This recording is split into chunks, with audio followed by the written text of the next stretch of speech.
Welcome to Voices in My Head, the official podcast of me, Rick Lee James. I'm a recording artist, a singer, a songwriter, an author, a worship leader, and an ordained minister in the Church of the Nazarene.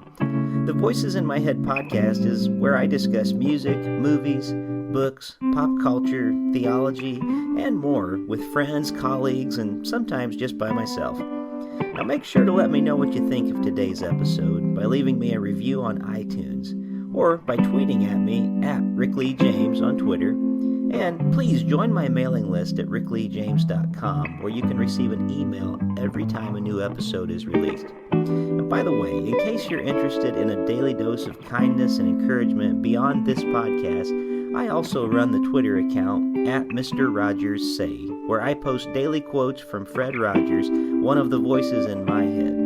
Well, I guess that's it for the intro, so sit back, relax, and listen to the latest episode of Voices in My Head. Welcome back to Voices in My Head. As always, I'm your host, Rick Lee James, and I'm so grateful for all of you who are listening today. Elias Dummer co-founded and fronted one of Canada's most acclaimed worship bands, the City Harmonic.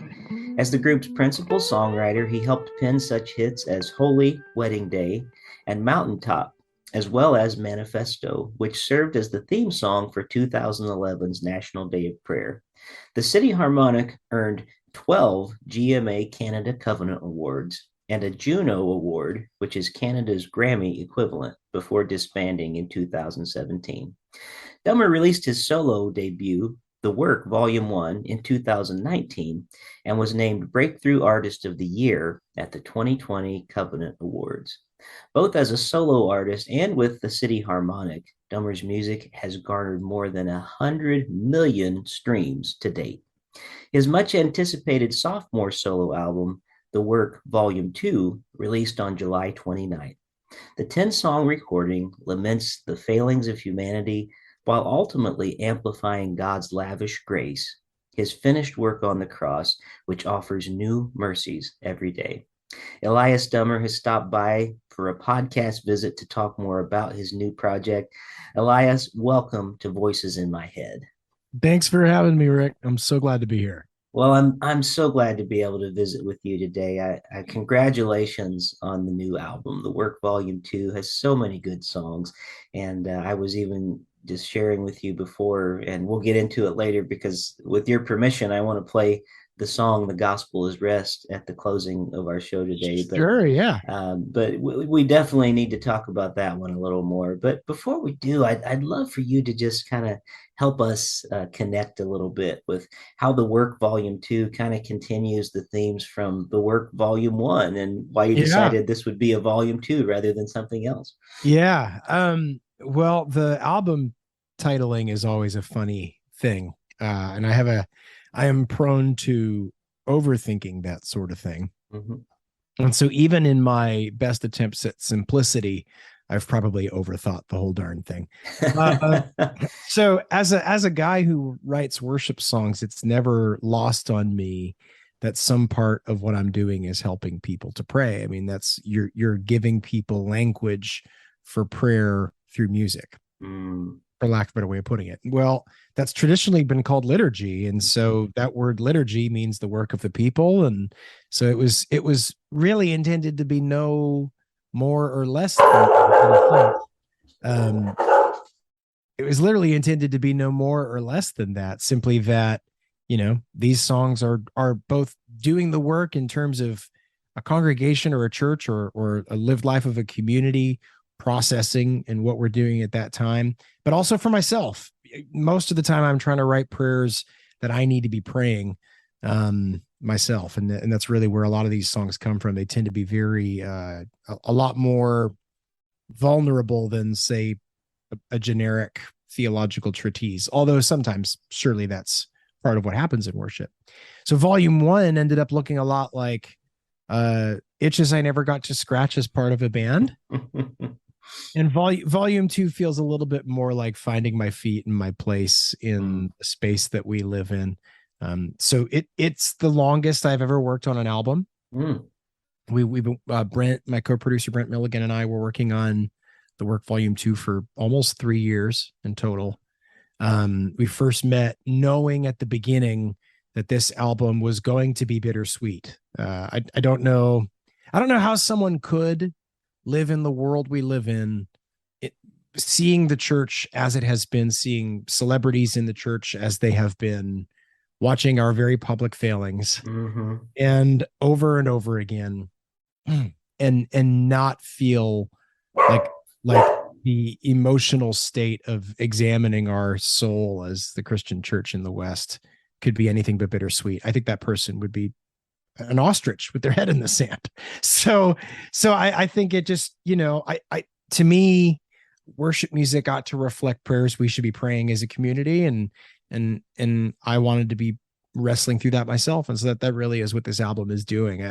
We kind of landed on the language of like stubbornly hopeful, to say, hey, look, we're not abandoning ship here, but we've got stuff to deal with here, it's that's really a lot of the sentiment and wrestling behind the songs on the work volume 2. Well, that's a great explanation. And to my listeners, you're familiar with the dogs that have been barking. So my apologies as we've been talking. I guess they just got blessed at hearing about the new album and started barking about it a bit. So if they chime in again, we should also let listeners know you have dogs as well. So I do, yeah. maybe they'll just get to do a duet while we're here doing this today. But thank you for that explanation. And I love how you talked about liturgy and prayer. And, it really does seem appropriate now that I think about it with volume 2, because our prayers are never ending and our Right. worship just continues. And as you've grown as an artist and try to, as you said, finding your footing and sort of what that means as a solo artist versus one who's kind of collaborating with a band on a different level. Mm-hmm. We have growth periods and we change. And I think even over our life, as our faith matures, we almost wouldn't recognize our younger selves sometimes as we progress. So Totally. I Yeah. like that idea of volume 2. And then with the stubbornly, say it again, it was stubbornly Was stubbornly hopeful, I think. hopeful. Like, yeah, I mean, I just think um we seem to have live in a very simple binary when it comes to emotions within worship. Yeah. And it is a binary that the Psalms do not reflect at Mm, all.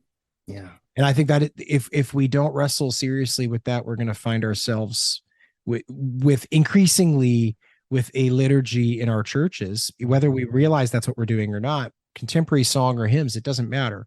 We are giving people language that helps to form their understanding of the relationship between their faith and their lived lives. Yes. And if we don't give people language that seems to acknowledge complex emotions and acknowledge complex situations, and I mean, David seems to go from wanting to make death threats to God's faithfulness in the span of 3 sentences. So I think we can at least grapple more seriously with what it means to be human as we pray these prayers.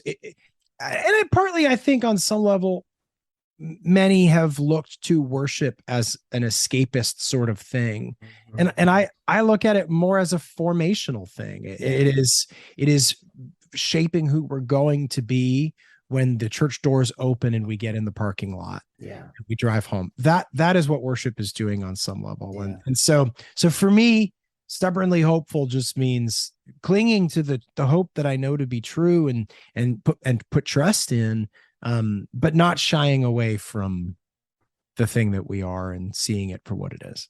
Definitely. Well, I'm in your amen corner on that one for sure. And and I can tell you, I mentioned before we started recording today, and my listeners know that I've been working as a hospital chaplain here, Yeah. and it's been fascinating to me to find this disconnect between we don't understand as humans. It seems many of our believers, it seems like we don't understand that suffering is not a punishment from God; it's part of life. Right. And that so many times I'm with patients and I see them asking this question, what did I do to have this happen to me? And I wonder if sometimes, and a lot of times, these are godly people that are in the church. And it's not that that's like an unholy or unreasonable thing to ask, but at the same time, I often wonder, have we done such a poor job of presenting, as you said, things like the Psalms, where those were all worship songs of Israel, you know, and they were crying out because they were in suffering, not Mhm. because they had escaped out of it. Mhm. And there's something to that, I think, that maybe we haven't bolstered our people enough to understand that no, when you're in suffering, this is what we get to see, like when we are believer, and what it Oh, looks like totally. for believers to suffer, not just, sometimes worship songs, as you said, there's this binary of like, well, I was suffering, but then I found Jesus and everything got so good. Yeah, right. And that's not to say that there isn't an immense amount of joy in following the Lord. However, sometimes Mhm. it means we have a whole new set of problems, Yeah, and if we Yeah. don't give people permission to have a complex human experience, even as Christians, then so many feel that they are forced into a false choice, which is to say, well, if my experience doesn't match that of the fiction that's propped up over here, then I suppose I'm not a Christian. Or I Mm. suppose, and there's that, not to make that the only explanation for that. I'm just saying that is, if we're constantly forcing people into that corner, we shouldn't be surprised if people find that version of Christianity, which isn't what the Bible puts forward, certainly, and certainly not what Christian tradition puts forward either. Yeah. I mean, if that fiction is the thing that they're choosing from, well, we shouldn't be surprised if people don't choose it. Yeah. Because Yeah. life is complicated and hard. I mean, you Mhm. can see that in the hospital. Yeah. Well, and I think even somehow we've almost lost our ability to even repent, Mm. almost, in church. It's Mhm. almost like it becomes a dirty word. Well, I did that once.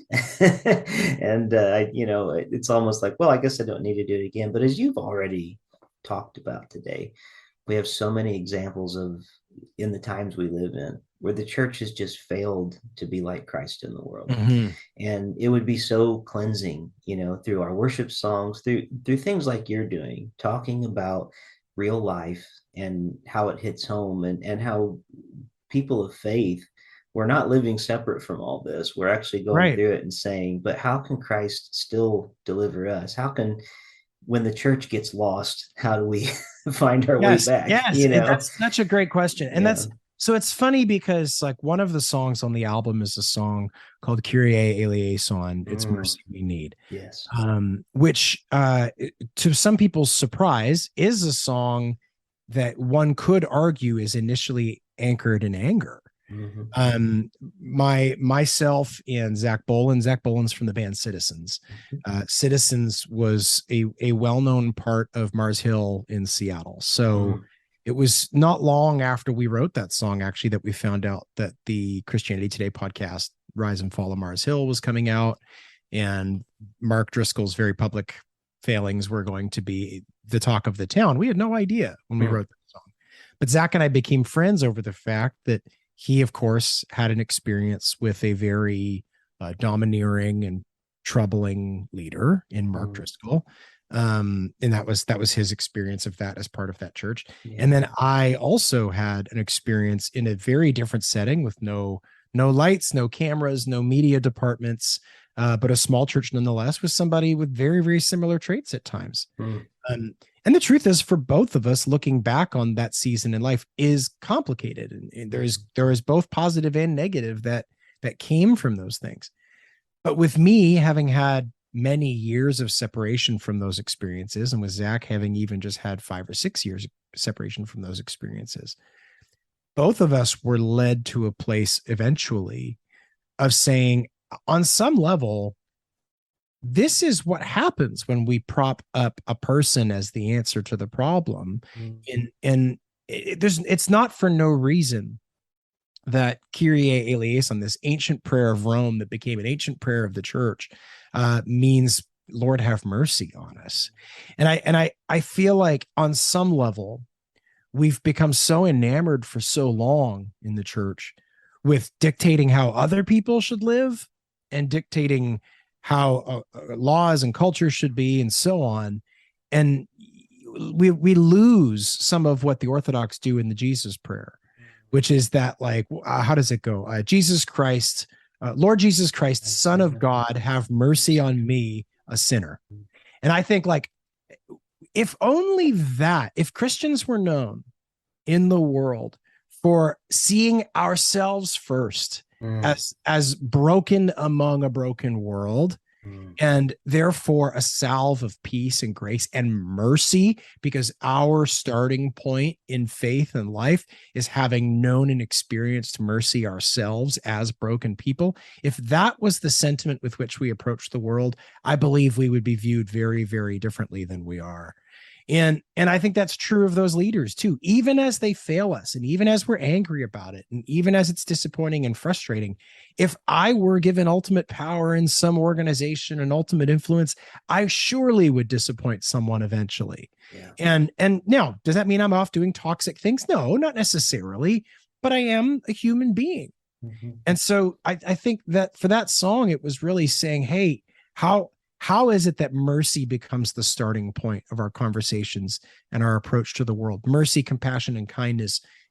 I can't think of, if you boil it all down, loving God and loving your neighbor, needing much. I mean, there's a long list of complexity to it, but needing much more than at least those three things as a starting point for how we engage culture and how we engage each other. And so often we're kind of coming at it from a very different place. Yeah, truly. Now, what an excellent answer, and thank you for talking about that. And that song is another one I could have gone on about for a while too. And it's hard for me because as I listen through the song, there's several I want to talk about, but knowing that the limit of a podcast format like we're doing today limits it. So I'm gonna first of all tell all of our listeners to just go and listen, stream it wherever you stream music, because it's very good. And it really is kind of a journey. Start with the first song and just roll right through it. Oh, well, thank you. But That was very much the intent. Yeah. Yeah. But there is one particular song, and I'm just going to point it out because for me, it's one that I have just continued to go back again. And we've even, we're putting it into the rotation with our worship band at church because I feel like it's so unique. It's so needed. And to me, it feels like the Sabbath put to music, and it's a song called The Gospel is Rest. And it really is something that I felt like I needed when I heard it the first time. And I feel like a lot of people, when they hear it, would just go, oh, thank the Lord. We can stop jumping around on the platform for a minute. Excuse me. And I'd love for you to talk about this song a bit because I want to play it at the end of our conversation together. But I know you have a story about it too. And I think I've read a little bit about when you started writing it, but then it took on a whole new meaning when we entered into the COVID world and then kind of now where we are. So would you just indulge me because I love the song so much? Tell us kind of the behind the music story behind this song, The Gospel is Rest. Well, so I wrote this with a few good friends, Land of Color, Gary from Land of Color being one of them, actually at a songwriting retreat at Brent's place in Florida. And I had helped to plant a church back in 2015. So I knew all the things of the burnout of church planting and trying to help raise something up from zero. I was not the senior pastor, of course, but got to see that thing firsthand. And so when that retreat happened, I needed it very badly. I was stretched pretty thin. And I frankly was just tired. I was probably on the edge of burnout myself. We wrote that song. I knew it was going to be special and on the record. And what do you know, by the time we start producing the record, everyone's in lockdown and churches are virtual. And I spent months editing video every week and all that stuff.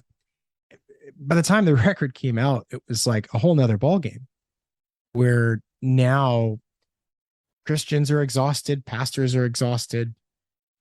Trying to navigate all of this stuff has led to unprecedented amounts of frustration and burnout. So this song, which really was intended to sort of say, hey, and it's interesting. We kind of tried to give this song a certain unfinished lyrical tie. I think of the U2 song, I Still Haven't Found What I'm Looking For, as being, I know it may not check all the boxes neat and tidy, but for some reason, there's something in that seems very real and satisfying to me and always has. I think this song does that in a sense, because the lyrics are sort of saying, I've heard it said that the gospel is rest, and oh, how I need it. So say it again until I believe it, because oh, how I need it. And so there's like, because the reality is, even in finding that merciful moment of peace and grace and restoration, I may find energy for tomorrow, but it's not as though I'm suddenly fixed. Yeah. You know, that the problems suddenly disappear and I rubbed the genie lamp and everything was great. That's not, I don't know anyone who's experienced that in these kinds of things because of the season that we live in. Yeah. And so I think there is something to confessing and acknowledging our need for it, experiencing it, and also knowing that we live in kind of what many theologians call a now but not yet, a under realized life that we look forward to in the hope to come of knowing what that is like for all eternity. But I think in the life that we lead, it is so often the case that we know it in part and we see it in part. And that rest, I think, is no different. That habit of Sabbath, that routine of peace, it shapes us. Certainly, it shapes our expectations, and those rhythms are very, very, very healthy and badly needed. But they aren't. You still go to work on Monday, you know. So there's something to all of that. So anyway, so the song really speaks probably more to need than satisfaction. But and so to that end, I've been really encouraged at hearing just how many people feel like they've suddenly find a voice in it. Yeah, I think you've really hit a place that just so many people need. And I, even with I believe the opening line of the song, I apologize if I get it wrong. You can correct me. I don't have the lyrics in front of me right now. But Lord, I've got the world on my shoulders. Yeah. And you keep saying, child, put it Put it down. Yeah. And then you come back again, like begging God, please take this load from my shoulders. And you keep saying, child, put it down. You know? And totally. I love that. I love that image because it really does have this parent, child, you know, this person that is stronger, a person that's weak, and just begging, you know, the answer should be so clear. How many times have I said to people, it should be the easiest thing in the world for us to just stop. Yeah. To stop grasping at control. Yeah. And yet the hardest thing to do is to just let go and say, the Lord is going to take care of all this, and I don't have to be in charge, you know. And if I and Sabbath is so hard to come by sometimes. So I just love the idea that you're putting forth for us, that God would the image of God just saying, almost humorously, if you don't mind me saying it, child, put it down, you know. like this, it's almost like it hurts when I do that. Well, please just stop doing that, you know. So it's really a breath of fresh air. So I look forward to, at the end of our conversation, playing that for listeners. I just feel like if everybody could stop and just hear it a few times, you know, it almost feels like Sabbath with music put, you know, to it. So I really appreciate that.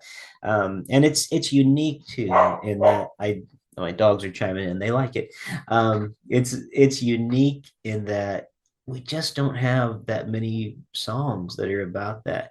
I feel like, and sometimes I do this as a chaplain, I will on occasion sing to my patients, especially those who are in like the ICU, and maybe they can't talk, and they've got a trach in their throat or something. And there was the time even this week, and I'll try to find songs that can just convey to them ways that they can unburden themselves, because frankly they're almost a hostage where they are, you know. Sometimes they're a hostage in their own body, you know. And I think this is going to be one of those songs that, just for me, whether I have time just by their bed and there's no other way to communicate with them, child, lay it down, you know, like the whole idea of just allowing them to have rest. And it may only help a little bit, but that's part of, you know, in the hospital, we look at that as part of the care and part of the healing. Oh, absolutely. I mean, water for the thirsty. I mean, So I, all that is to say, sorry to just go on about the song, No, it's awesome. but it's unique. And I look for songs like that, things that I know I'm gonna need. And Oh, if it wow. resonates with me, I know it's gonna resonate with other people because I know I'm not unique, you know. Yeah. Yeah, definitely. So you've really hit on something special, and I really appreciate it. Oh, well, thanks, man. I really appreciate that. Yeah. Well, before we do end our conversation, I'll play that song at the end today for everyone. It would be a real mistake if I didn't just talk for a minute about you and Brent working together, Brent Milligan, who Yeah. co-produced the project with you. Of course, I've seen him a number of times playing with like Stephen Curtis Chapman in concert, and Mhm. the different albums he's produced over the years. But I know that must have been such a great opportunity to work with him and get together with Oh, him over this absolutely. album. But yeah, just Absolutely. tell whatever you'd like to tell us. It doesn't have to be a lot, but maybe there's a special moment you had with him in the studio because he's Oh, such a yeah. such a talent, and I Oh, he know that. really is. Yeah. Yeah, he really is. I mean, I think for me, working with Brent on this record, on the first record, so I've been a producer all along. I Mhm. of course, with the City Harmonic, we were a very collaborative band, and I was occasionally heavy-handed too. But with that first record, it really was like I can do this all myself, and so I really did do a lot of it myself. And I think going into Volume 2, I just knew on some level I need to do cool things with my friends, and that needs to be the foundation for this Yeah. thing. It needs to be fundamentally collaborative, and that bled through the whole project. One fun challenge we had was some of the sort of crowdsourced, like Kyrie, for example, the choirs from across the world uploading their vocal performances during Mhm. lockdown. So it's like stuff like that was really fun, but really it was just time spent with Brent. I mean, he's Mhm. such a an open-minded kind of creative force. He worked on so many cool projects, and we became friends before we decided to work together, just Mhm. through some conversation groups online and stuff like that. um and so yeah, it just sort of was this great process of making music with my pals, Mhm. and just like hanging out, getting in the car and going out for lunch. It's funny because we worked out like what the album would look like in terms of time spent and how much energy and money there'd be involved and this and that. And the moment the project started, he just didn't care because it was just us hanging out doing. It Mhm. was like, let's go, let's do it. And we made the record. We made the Yeah. record the best we possibly could. We took a long time doing it. Brent had some health concerns a couple of times Mhm. in the middle of it during COVID, and it affected him really seriously.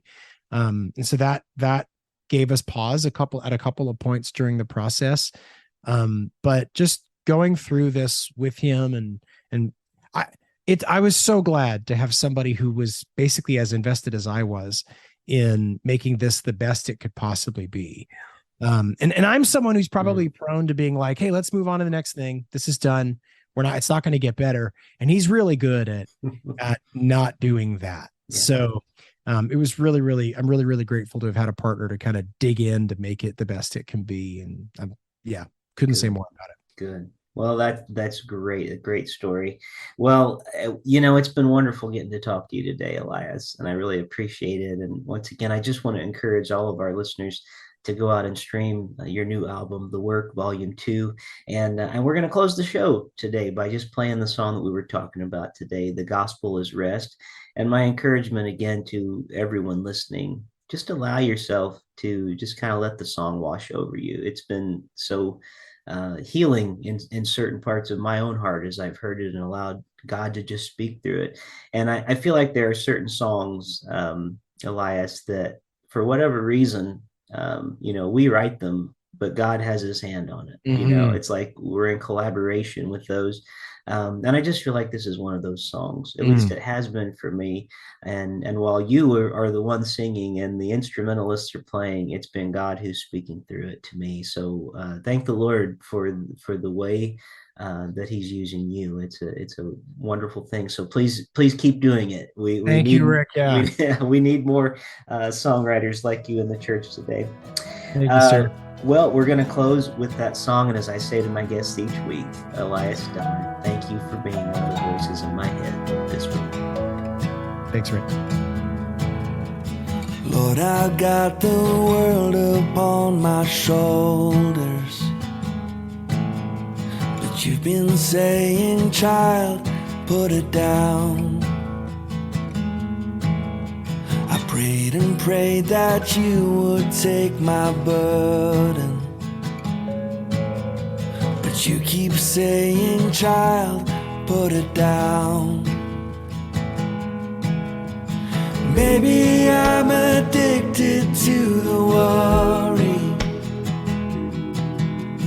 Maybe I'm a slave to holding on. Help me put it down. Help me put it down. I've heard it said the gospel is read.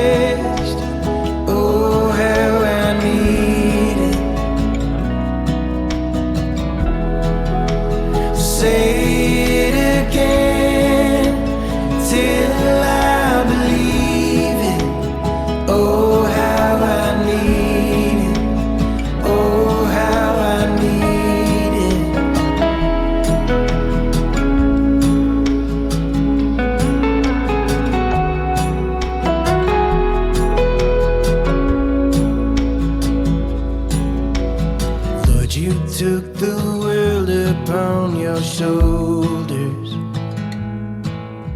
Now all I have to do is put it down. I'm living like some weary beast of burden, and you keep saying, child, put it down. Well, maybe I've been trying to be the hero, fighting wars that you've already won. Help me put it down. Help me put it down. I've heard it said the gospel is raised. Oh, how I need it. Say it again till I believe it. Oh, how I need it. Oh, how I need it.